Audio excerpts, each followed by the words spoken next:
Setiap kali berlakunya banjir, mangsa akan menanggung kerugian yang banyak.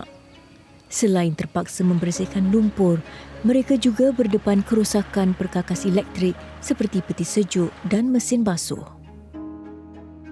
Korang yang tengok video aku ni, beberapa hari selepas banjir 18 Disember lalu, tular di internet video seorang pemuda membaiki peti sejuk milik mangsa banjir.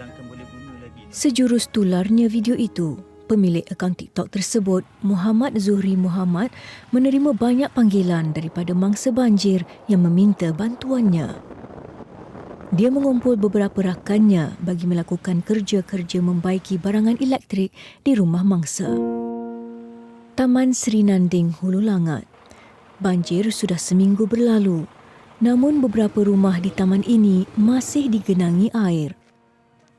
Lumpur setebal lebih 10 cm juga menyeliputi kawasan ini hingga menjadikan kerja-kerja pembersihan sukar dilakukan. Menurut pemuda berusia 26 tahun ini, dia sedih melihat begitu banyak peti sejuk dan mesin basuh yang dibuang kerana dianggap rosak oleh kebanyakan mangsa akibat terlalu lama berendam di dalam air. Zuhri dan rakan-rakannya mengambil inisiatif membantu membaik pulih peralatan elektrik secara percuma. Dah ramai orang bantu dari segi makanan, minuman. So saya terdetiklah sebab saya bidang kemahiran. So mesti diorang mencari orang yang berkebolehan untuk cek masalah peti ais, mesin basuh, aircon dan lain-lain lah. Dia sebabnya datang daripada orang tua juga. Dia suka bantu orang-orang lain. Sebab kita tahu lepas bencana ni, diorang pun banyak nak guna duit. So kita terdetik hati untuk nak bantu diorang supaya dapat lagi jimat kosting diorang. Kehadiran wira-wira banjir ini membolehkan ramai penduduk menarik nafas lega. Mereka kini boleh menggunakan wang yang diperuntukkan untuk membeli barang keperluan lain. Saya jumpa diorang ni dekat TikTok. Dekat TikTok dan tunjuk kat aku dekat ni rumah kita ni. And then terus komen dekat TikTok tu, suruh diorang respon. And then hari ni diorang plan terdatang, memang alhamdulillah lah rezeki saya, peti ais saya yang baru tahun lebih beli ni dah hidup balik. Macam kami yang biasa-biasa saja ni memang sangat membantulah.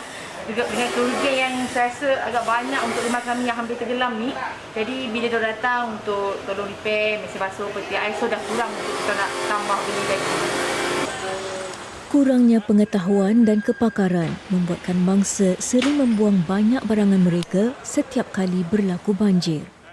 Bagi lulusan teknologi kejuruteraan penyamanan udara dan penyejukan ini, sekarang masa yang sesuai bagi dia berkongsi pengetahuan yang ada. Kira mekanikal ataupun elektrikal ni, bila dah direndam air, dia takkan rosak pun. Sebab tu saya jadi inisiatif untuk datang sini untuk bantu diorang untuk daripada segi kita cek, repair dan sebagainya. Sebab benda tu tak ada memerlukan costing. Kita just service, cuci-cuci semua, blower angin, lepas tu dia boleh pakai balik. So kat situ dah jimat lah. Tanpa diorang perlu keluarkan duit apa-apalah. Melainkan diorang kalau repair kat luar tu costing yang agak tinggi lah. Sebab tu saya datang ke sini untuk bantu diorang. Kehadiran Zuhri dan kumpulannya ke taman ini menyebabkan ramai yang datang memohon pertolongan mereka. Malangnya, gangguan bekalan air menyebabkan dia tidak dapat memenuhi permintaan sebahagian besar mereka. Begitupun, kerja pembaikan masih dijalankan setakat yang termampu mereka. Macam sekarang ni ada gangguan bekalan air, itu yang dapat apa cakap, kira kerja tak dapat lancar lah. Benda-benda macam tu. Besar menyukakanlah kerja untuk sukarelawan lah. Lepas tu kadang-kadang ada yang satu rumah tu kira tak ada elektrik. Itu pun halangan jugalah bagi untuk kerja-kerja sukarelawan. Bagi Zuhri, tiada apa yang lebih indah selain menerima ucapan terima kasih dan melihat senyuman di wajah mangsa banjir sebaik sahaja diberitahu mesin basuh dan peti sejuk mereka sudah boleh digunakan. Dan bagi Muhammad Baizuri Behran, kehadiran kumpulan ini adalah rahmat buat mereka sekeluarga. Puas hati dah, alhamdulillah. Diorang buat kerja memang bersungguh-sungguh lah untuk membantu lah. Selain membantu mereka yang memerlukan, graduan Institut Kemahiran MARA ini turut bersyukur dapat berkongsi ilmu bersama sukarelawan yang turut berjuang dalam misi ini. Saya rasa happy sebab dapat bantu penduduk kat sini. Yang kedua, saya rasa rasa seronok lah bila kita dapat mengajar yang orang berminat untuk belajar pasal ilmu peti ais dengan elektrikal ni lah. Sebab saya nampak effort diorang untuk datang daripada jauh untuk semata-mata untuk belajar. Lepas tu sambil tu diorang membantu penduduk sekali lah. Banjir, biarpun membawa 1001 kerosakan, secara tidak langsung turut menghadirkan wira-wira yang tidak dijangka yang turun padam membantu dengan pelbagai cara. Selain insan seperti Zuhri dan rakan-rakannya, kemunculan sosok seperti pemandu kenderaan berat turut meredakan keresahan mangsa banjir. Dalam banjir kali ini, jentera berat seperti jengkaut amat diperlukan, terutama bagi membersihkan kawasan terkesan. Jiva Ratnam Nadarajan antara pemandu jengkaut yang turut menyumbang bakti. Mesra dengan panggilan Jiva, dia berpengalaman lebih 20 tahun memandu jengkaut yang turut menyimpan hasrat membantu mangsa banjir. Bagaimanapun, niatnya sebelum ini terhalang kerana tidak tahu bagaimana cara untuk melakukannya. So NGO ni minta tolong kat saya. So saya pun nak sudilah. Saya pun menunggu bila nak mentual macam ni bangsa-bangsa banjir. Jadi pun saya seronok jugalah minta ni tolong ni. Saya akan terlibat balik, sambung balik. So saya takkan keluarlah. Saya akan bersihkan kawasan ni. Baru hati pun seronok. So jadi baru saya nak keluar. Timbunan sampah yang besar dan berat menyebabkan penduduk tidak mampu untuk melupuskannya sendiri.